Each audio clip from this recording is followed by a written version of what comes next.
ચાલો ચેપ્ટર 1 સંબંધ અને વિધેય.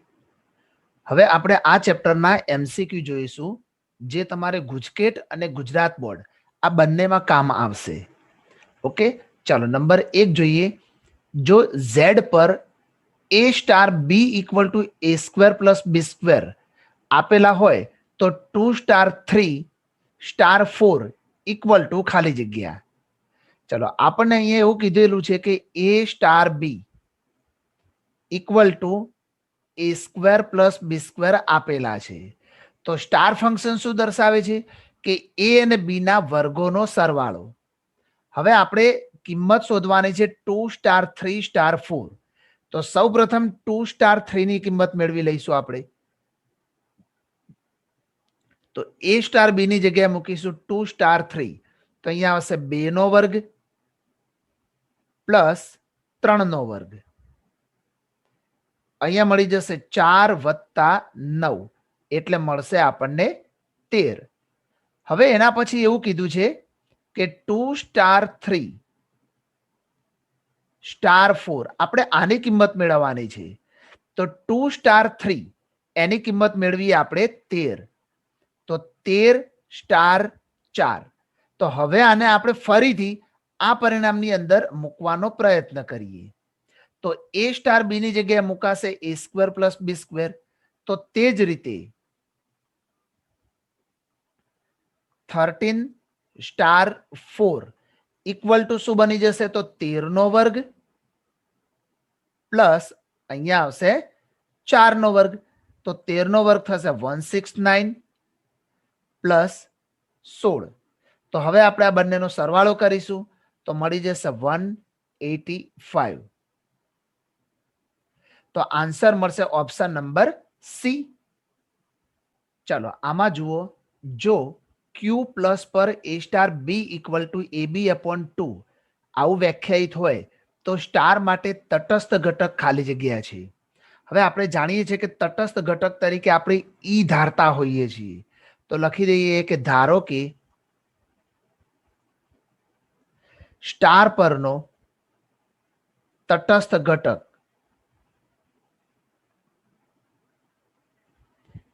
ઈ છે. હવે તટસ્થનો અર્થ એવો થાય કે તમે આની અંદર a સ્ટાર b ની જગ્યાએ કોઈ પણ એક જગ્યાએ ઈ લઈ લો. ધારો કે a સ્ટાર ઈ લેવામાં આવે તો જવાબ a ના એ જ મળે, જવાબ એ મળે. એટલા માટે તો ઈ ને આપણે તટસ્થ કહી શકીએ છીએ. તો a સ્ટાર ઈ બરાબર એ થાય અથવા તો ઈ સ્ટાર એ બરાબર પણ એ જ થતો હોય છે. હવે a સ્ટાર ઈ ની જગ્યાએ તમે a સ્ટાર બી ની વેલ્યુ એપ્લાય કરો તો આ બી ની જગ્યાએ આપણે લખવાનો છે ઈ. તો a સ્ટાર ઈ થઈ જશે. તો અહીંયા પણ બી ની જગ્યાએ શું લખીશું આપણે ઈ. તો એ અપોન 2 મળી જશે. અહીંયા એ અપોન 2 સામે છે આપણી જોડે એ ને છેદમાં લાવો અને 2 ત્યાં લઈ જઈશું આપણે. તો એ અપોન એ અને સામે જશે 2. એ કટ થશે તો આપણને ઈ નું મૂલ્ય મળી જશે અહીંયા 2. તો જે તટસ્થ ઘટક ધારવામાં આવેલો છે ઈ એનું મૂલ્ય 2 છે. માટે આપણો આન્સર રહેશે ઓપ્શન નંબર એ. જો નંબર 3 ને ધ્યાનથી જુઓ. ગણ 1 2 3 અપ ટુ n એટલે આની અંદર ઘટકો આપેલા છે n. તો જેટલા ઘટક આપેલા હોય એની ઘાત કેટલી કરવાની. ધારો કે આને ગણ એ નામ આપી દઈએ આપણે અને એની અંદર ઘટકો છે 1 2 3 અપ ટુ n સુધી. તો આના ઘટકોની સંખ્યા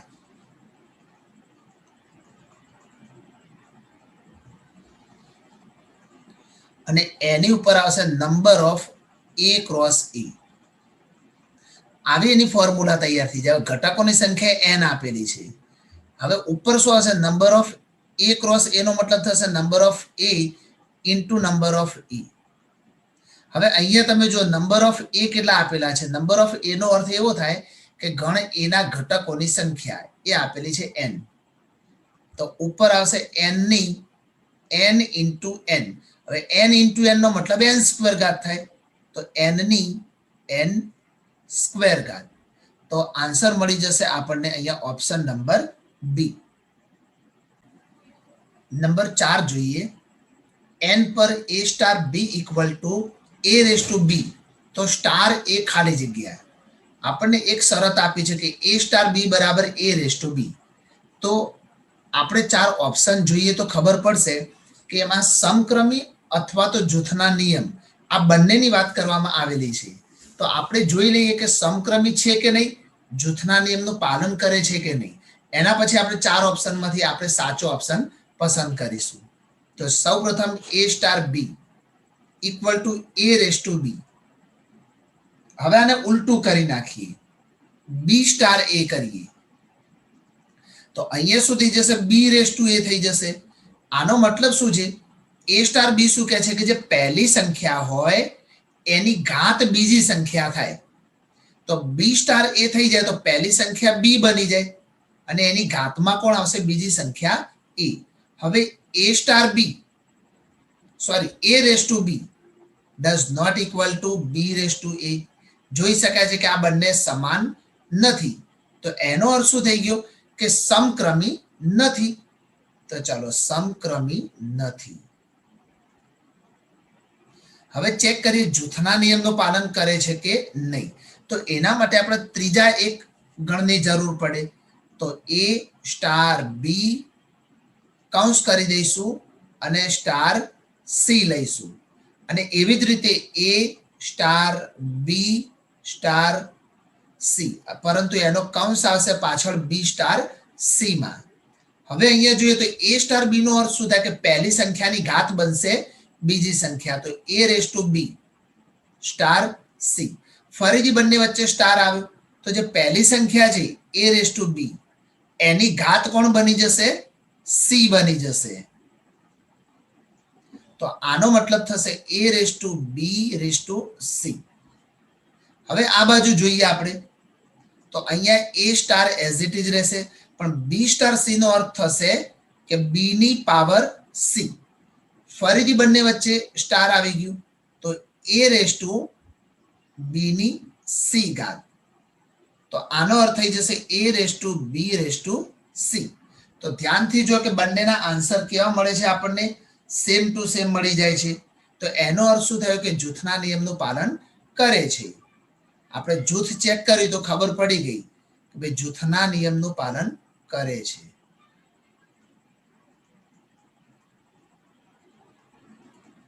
તો આ બંને પરિસ્થિતિ ઉપરથી એવું ખબર પડે કે સમક્રમી નથી અને જૂથના નિયમનું પાલન કરે છે. તો સમક્રમી નથી તથા જૂથના નિયમનું પાલન કરે છે. તો સાચો આન્સર રહેશે ઓપ્શન નંબર સી. હવે જોઈએ જો Q પ્લસ પર a star b equal to ab upon 100 હોય તો 0.1 નો વ્યસ્ત ખાલી જગ્યા છે. અહીંયા આપણે ખાલી જગ્યા આપીશું. તો સૌપ્રથમ આપણને એવું કીધું છે કે a સ્ટાર b બરાબર ab અપોન 100 હોય. તો દેખો વ્યસ્ત ઘટક શોધતા પહેલા તમારે તટસ્થ ઘટક અવશ્ય શોધવું પડે. હવે અહીંયા સ્ટાર વિધેય જે આપેલું છે તો સ્ટારનો તટસ્થ ઘટક ઈ છે, આપણે ઈ ધારીએ છીએ. તો આમાં બી ની જગ્યાએ ઈ મૂકી દેવાનું આગળના દાખલાની જેમ જ. તો a સ્ટાર ઈ, પરંતુ તટસ્થ ઘટક ઈ હોય તો જવાબમાં શું આવશે, અહીંયા a આવશે. પરંતુ a સ્ટાર ઈ નો અર્થ શું થશે, તો a સ્ટાર ઈ નો અર્થ થશે a upon 100. a upon 100 equal to a.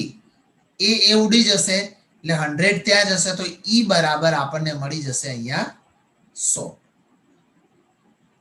ચલો આ આપણે શોધ્યું ફક્ત એનો તટસ્થ ઘટક.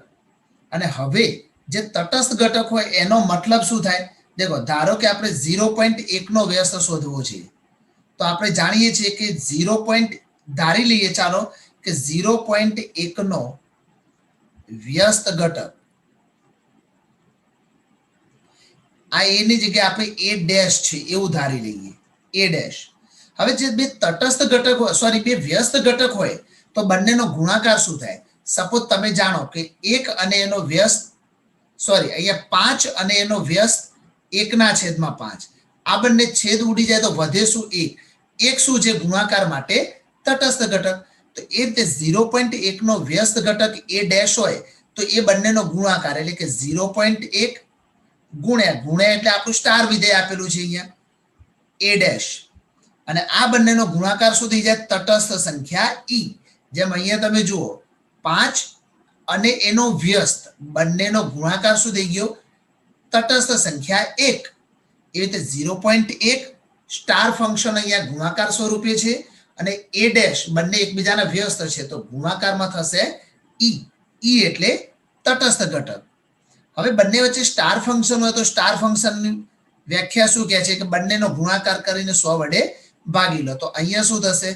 0.1 ગુણ્યા એ ડેશ અપોન 100. બંનેનો ગુણાકાર કરીને 100 વડે આપણે ભાગી લીધા અને ઈ નું મૂલ્ય આપણે આગળ શોધીને તૈયાર કરેલું છે 100. તો આ 100 આને ગુણી દઈશું આપણે તો અહીંયા આવશે 0.1 નો મતલબ 1/10 ગુણ્યા એ ડેશ અને અહીંયા થશે 10,000.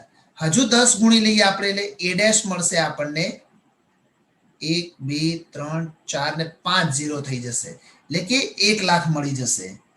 તો આ થયો જે એ ડેશ નો અર્થ આવ્યો, એ ડેશ નો આન્સર મળી ગયો આપણને. અને એ ડેશ શું છે? 0.1 નો વ્યસ્ત ઘટક. તો આપણા આ દાખલાનો જવાબ મળશે આપણને 1 લાખ, જે આપણો ઓપ્શન એ છે. ગણ Z પર a સ્ટાર b બરાબર a પ્લસ b માઇનસ 10 માટે તટસ્થ ઘટક ખાલી જગ્યા છે. તો આપણે તટસ્થ ઘટક શોધવાનું છે. હવે આપણે જાણીએ છીએ કે સ્ટાર માટે તટસ્થ ઘટક ઈ છે, એ આપણે જાણીએ છીએ. તો બી ની જગ્યાએ ઈ અપ્લાય કરીએ તો એ સ્ટાર ઈ. આન્સરમાં શું મળવું જોઈએ આપણને? એ. તો જ ઈ ને આપણે તટસ્થ કહીએ છીએ. હવે એ સ્ટાર ઈ નો અર્થ શું થાય? તો બી ની જગ્યાએ અહીંયા ઈ મૂકી દો તો એ સ્ટાર ઈ નો અર્થ થશે a plus e minus 10 equal to a. હવે આ એ ને પેલી બાજુ લઈ જઈને બાદ કરી દો તો ઈ માઇનસ 10 બરાબર 0 થઈ જાય. માઇનસ 10 પેલી બાજુ જાય તો ઈ બરાબર પ્લસ 10. સિમ્પલ જ એમસીક્યુ છે, ફક્ત એની પ્રેક્ટિસની તમારે ખાસ જરૂર રહેશે. તો આન્સર મળશે બી, ઓપ્શન બી. નંબર 7, જો ક્યુ પ્લસ પર a સ્ટાર b બરાબર ab અપોન 3 તો 3 સ્ટાર કૌંસમાં 1/5 સ્ટાર 1/2 એ ખાલી જગ્યા છે. તો અહીંયા જોઈ શકાય છે કે a અને b નો જો સ્ટાર વિધેય હોય તો બંનેનો ગુણાકાર કરીને 3 વડે ભાગવાના. ચલો હવે કિંમત શોધવાની છે. 3 સ્ટાર કૌંસમાં 1/5 સ્ટાર 1/2. તો સૌપ્રથમ કૌંસની પ્રોસેસ પહેલા થશે તો 3 સ્ટાર એઝ ઇટ ઇઝ. હવે અહીંયા શું બનશે? તો આ બંને વચ્ચે સ્ટાર ફંક્શન છે તો એ બંનેનો ગુણાકાર કરીને 3 વડે ભાગવાના. તો 1/5 ઇન્ટુ 1/2 ભાગ્યા 3. ચલો 3 સ્ટાર. હવે અહીંયા શું થશે? ઉપર 1 ગુણ્યા 1 એટલે 1, નીચે 5 દુ 10 અને 10 ક્યાં જશે? છેદના 3 સાથે ગુણાકારમાં. તો 10 તારી 30 થઈ જશે.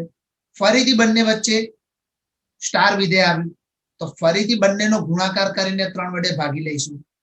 તો 3 ગુણ્યા 1/30 ભાગ્યા 3. તો અહીંયા આપણે 3 3 ને કટ કરી દઈએ તો આન્સર મળશે 1/30, જે ઓપ્શન નંબર સી છે. જો નંબર 8 માં એવું કીધું છે કે Z પર a star b equal to a plus b minus 2 માટે તટસ્થ ઘટક ખાલી જગ્યા છે અને એ ઇન્વર્સ ખાલી જગ્યા છે. એ ઇન્વર્સ એટલે આપણો વ્યસ્ત ઘટક.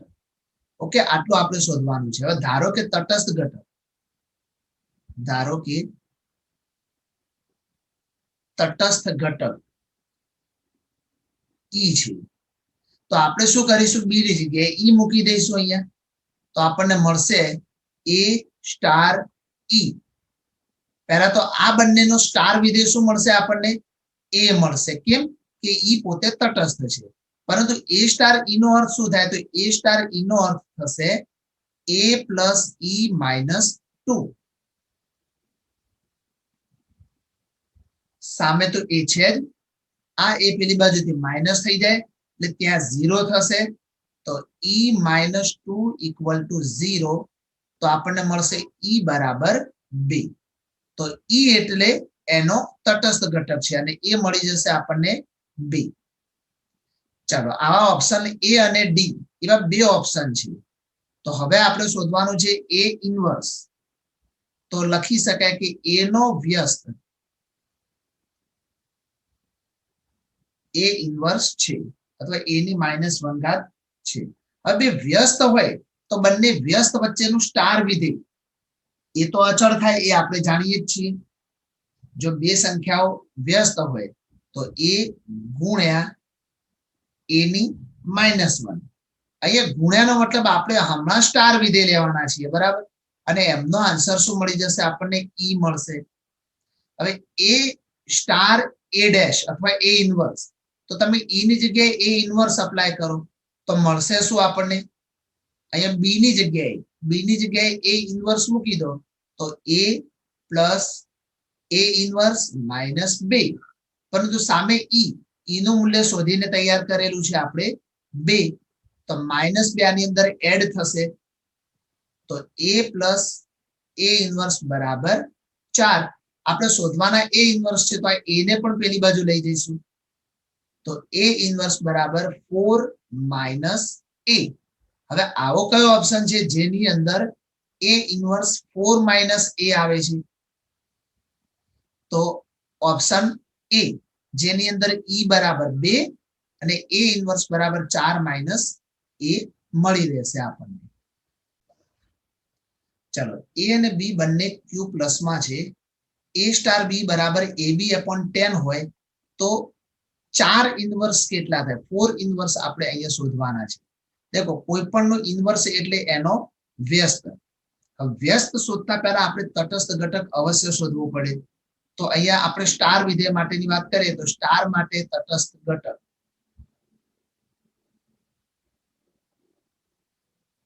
ઈ છે, એ આપણે જાણીએ છીએ. તો એ સ્ટાર ઈ બરાબર એ મળે.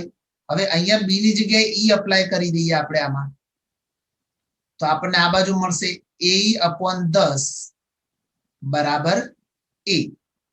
એ ઉડી જાય એટલે ઈ બરાબર 10 મળી જશે આપણને. ચલો, તટસ્થ ઘટક આપણને મળી ગયું. હવે સૌથી અગત્યની વાત, આપણે શોધવાનું શું છે? 4 ઇન્વર્સ. તો 4 ઇન્વર્સ એ કોનો વ્યસ્ત હશે? 4 નો. તો 4 નો વ્યસ્ત 4 ઇન્વર્સ છે. હવે એટલું આપણને ખબર પડી ગઈ કે બંને એકબીજાના અહીંયા વ્યસ્ત બનતા હોય છે, કારણ કે 4 નો વ્યસ્ત 4 ઇન્વર્સ થાય એ તો આપણે અહીંયા જાણીએ જ છીએ. તો હવે અહીંયા લખીશું 4 સ્ટાર 4 ઇન્વર્સ. આ બંને વ્યસ્ત બની ગયા અને બંને વ્યસ્ત હોય તો બંને માટેનું જે સ્ટાર વિધેય છે કેટલું મળે આપણને? તટસ્થ ઘટક ઈ મળી જાય આપણને. તો 4 સ્ટાર 4 ઇન્વર્સ, તો અહીંયા ઈ ની જગ્યાએ 4 ઇન્વર્સ મૂકીશું અને એ ની જગ્યાએ 4 મૂકી દઈશું. તો આપણને શું મળશે? 4 સ્ટાર 4 ઇન્વર્સ. તો એનો મતલબ બંનેનો ગુણાકાર કરીને 10 વડે ભાગી લેવાનો. તો 4 ગુણ્યા 4 ઇન્વર્સ ભાગ્યા 10 બરાબર ઈ. ઈ એટલે આપણે શોધ્યા છે 10. 10 ગુણ્યા 10 એટલે 100 થશે. તો 4 ગુણ્યા 4 ઇન્વર્સ બરાબર મળશે 100. 4 જશે ભાગાકારમાં તો 4 ઇન્વર્સ મળી જશે 100/4. તો આપણને મળશે 4 ઇન્વર્સ ઇક્વલ ટુ 25.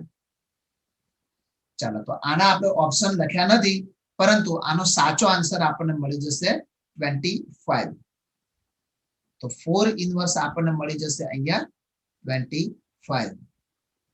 દાખલા નંબર 10 જોઈએ, MCQ. a સ્ટાર b બરાબર ab/10.